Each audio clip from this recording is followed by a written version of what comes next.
ഇറാനുമായി വ്യാപാരം നടത്തുന്ന രാജ്യങ്ങൾക്ക് 25% തീരുവ ചുമത്തുമെന്നാണ് അമേരിക്കൻ പ്രസിഡന്റ് ഡൊണാൾഡ് ട്രംപ് പറയുന്നത്. അധിക തീരുവ ഉടൻ തന്നെ പ്രാബല്യത്തിലാകുമെന്നും മുന്നറിയിപ്പ് നൽകിയിട്ടുണ്ട്. അമേരിക്ക പരീക്ഷണത്തിനാണ് മുതിരുന്നതെങ്കിൽ ഇറാൻ യുദ്ധത്തിന് തയ്യാറാണെന്ന് ഇറാനിയൻ വിദേശകാര്യമന്ത്രി അബ്ബാസ് അരാഗ്ചിയും അറിയിച്ചു. അഖില രവീന്ദ്രൻ ഈ വാർത്തയുടെ വിശദാംശങ്ങളുമായിട്ടുണ്ട്. അഖില, ഗുഡ് മോർണിംഗ്. കാര്യങ്ങൾ കൂടുതൽ സങ്കീർണമാകുന്നു എന്നൊരു സൂചനയാണ്. ഇപ്പം ട്രംപിന് അതേ ഭാഷയിൽ തന്നെ മറുപടി നൽകിയിരിക്കുന്നു ഇറാൻ. അതിനൊപ്പം ഈ തീരുവ ഇപ്പം നിലവിൽ തന്നെ റഷ്യയിൽ നിന്നും എണ്ണ വാങ്ങുന്നതുമായി ബന്ധപ്പെട്ട് ഇന്ത്യക്ക് മേൽ മറ്റാർക്കും ഇല്ലാത്ത രീതിയിൽ 50% കൊടും തീരുവ അടിച്ചേൽപ്പിച്ചിട്ടുണ്ട് ട്രംപ്. ഇനിയിപ്പം ഇറാനുമായിട്ടും അത്യാവശ്യം നല്ല വ്യാപാര ബന്ധം നമ്മുടെ രാജ്യത്തിനുണ്ട്. ഈ എണ്ണയടക്കമുള്ള കാര്യങ്ങൾ അവിടെ നിന്നും ഇറക്കുമതി ചെയ്യുന്നുണ്ട് രാജ്യം. ഈ 25% അധിക തീരുവയും കൂടി വരുമ്പോഴത്തേക്കും മൊത്തം ഫലത്തിൽ 75% തീരുവയാണ് അമേരിക്കയുടെ ഭാഗത്തു നിന്ന് ഉണ്ടാകാൻ പോകുന്നത്. അപ്പോൾ ഈ ഒരു സാഹചര്യത്തെ ഇന്ത്യ മറികടക്കുകയും വേണം. ഇന്ത്യയുടെ പ്രതികരണം ഇതിൽ എന്തെങ്കിലും വരുന്നുണ്ടോ? മൊത്തത്തിൽ എന്താണ് വിവരങ്ങൾ, അഖില? ഇന്ത്യ അമേരിക്ക വ്യാപാര ചർച്ചകൾ ഇന്ന് ആരംഭിക്കാനിരിക്കെയാണ് ഈ തീരുമാനം വരുന്നത് എന്ന കാര്യമാണ് ഏറ്റവും പ്രധാനപ്പെട്ടത്.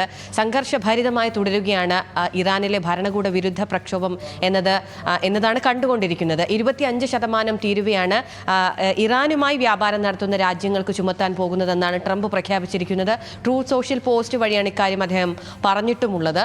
ഇത് ഉടനടി പ്രാബല്യത്തിൽ വരുമെന്ന കാര്യവും ട്രംപ് ഊന്നി പറയുന്നുണ്ട്. ട്രംപിന്റെ പുതിയ പ്രഖ്യാപനം അത് ഇന്ത്യ അടക്കമുള്ള രാജ്യങ്ങൾക്ക് വലിയ തിരിച്ചടിയാകും എന്ന കാര്യവും ഏറ്റവും പ്രധാനപ്പെട്ടതാണ്. മാത്രമല്ല, മറ്റൊരു കാര്യം, ട്രംപ് പരീക്ഷണത്തിനാണ് മുതിരുന്നതെങ്കിൽ ഒരു യുദ്ധത്തിന് ഇറാൻ തയ്യാറാണെന്ന് ഇറാൻ വിദേശകാര്യമന്ത്രി അബ്ബാസ് അരാഗ്ചി വ്യക്തമാക്കിയിരിക്കുകയാണ്. എല്ലാ തരത്തിലും സജ്ജമാണ് ഇറാൻ. സൈനികമായി കഴിഞ്ഞ വർഷത്തേക്കാൾ കൂടുതൽ ബലത്തോടെ ശക്തിയോടെ ഇറാൻ തയ്യാറാണ് എന്ന കാര്യം കൂടി അബ്ബാസ് അരാഗ്ചി പറയുകയാണ്. അതുമാത്രമല്ല, ചർച്ചയ്ക്കുള്ള സാധ്യതകൾ തുറന്നിടുകയാണ്. വൈറ്റ് ഹൗസ് സെക്രട്ടറിയുമായി ചർച്ചകൾ പുരോഗമിക്കുകയാണ്, ആശയവിനിമയം പുരോഗമിക്കുകയാണ്. ഈ സംഘർഷം ഉടലെടുത്തതിന് മുൻപും അതിനുശേഷവും ഈ ചർച്ച പുരോഗമിച്ചുകൊണ്ടിരിക്കുകയാണ് എന്ന കാര്യം വ്യക്തമാക്കുകയാണ് അബ്ബാസ് അരാഗ്ചി. മറ്റൊന്ന്, ഇന്നിപ്പോൾ 17ാം ദിവസത്തിലധികം ദിവസങ്ങളിലേക്ക് കടക്കാൻ പോവുകയാണ് ഇറാനിലെ ഭരണകൂട വിരുദ്ധ പ്രക്ഷോഭം. മരണസംഖ്യ ഏതാണ്ട് 648-ൽ അധികമായിരിക്കുന്നു. അതിൽ സുരക്ഷാ ഉദ്യോഗസ്ഥരുടെ ഉണ്ട് എന്നതാണ് ഏറ്റവും പ്രധാനപ്പെട്ടത്. അതുമാത്രമല്ല, മൈനറായിട്ടുള്ള ആളുകളുടെ മരണം കൂടി അതിൽ പെടുന്നുണ്ട്. ഈ പ്രക്ഷോഭകരിൽ അത്തരത്തിലുള്ള ആളുകൾ കൂടി ഉണ്ട് എന്ന കാര്യവും പ്രധാനപ്പെട്ട കാര്യമാണ്. 100-ലധികം സുരക്ഷാ ഉദ്യോഗസ്ഥരാണ് കൊല്ലപ്പെട്ടിരിക്കുന്നത് ഈ ഭരണകൂട വിരുദ്ധ പ്രക്ഷോഭത്തിൽ. ശരി, ഓക്കെ. അഖില രവീന്ദ്രനാണ് വിവരങ്ങൾ നൽകിയത്.